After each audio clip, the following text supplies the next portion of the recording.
বসিরহাটের জলাশয়ের নিচে নতুন বিপদ, ক্যাটফিশ। হঠাৎ করেই বসিরহাটের মৎস্যজীবীদের মাথায় হাত। অ্যাকোয়ারিয়ামে থাকা ক্যাটফিশ ছড়িয়ে পড়েছে বিভিন্ন জলাশয়ে, আর তারাই অন্যান্য মাছের চারাকে খেয়ে নিচ্ছে। মাছ চাষে দেশীয় মাছের শত্রু শাকার মাছের দাপট, বিপাকে বসিরহাটের মাছ চাষিরা।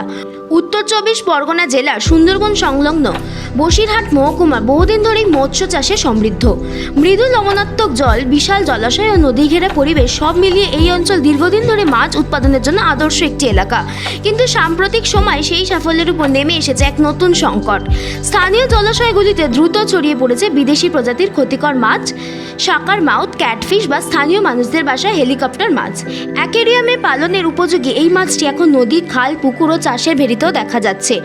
দেখতে নিরীহ হলেও এটি দেশীয় মাছের জন্য সাংঘাতিক ক্ষতিকর। এরা জলজ পোকামাকড়, শ্যাওলা, এমনকি ছোট মাছ ও পোনা পর্যন্ত খেয়ে ফেলে।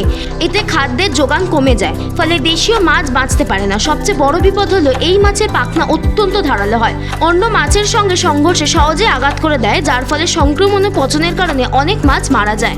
চাষিদের অভিযোগ, একবার কোনো জলাশয়ে এই মাছ ঢুকে পড়লে তা নির্মূল করা কার্যত অসম্ভব।